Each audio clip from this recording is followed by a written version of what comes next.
الشيخ شعلان الكريم رئيسا للبرلمان العراقي خلفا للحلبوسي.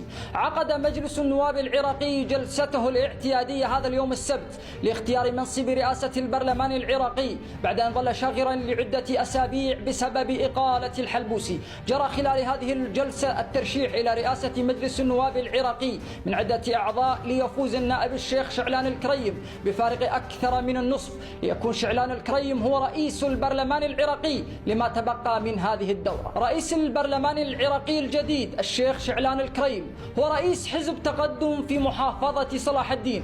تراجع حزب تقدم في الأنبار قليلا لينتصروا بصلاح الدين. هذا على ما يبدو إن بهلوان السياسة محمد الحلبوسي وخلال اللقاءات الأخيرة المكثفة خلال الأسبوع الماضي مع القيادات السياسية الكبيرة في البلاد قد أتت بثمار جيدة، فعاد منصب رئاسة البرلمان العراقي من حصة حزب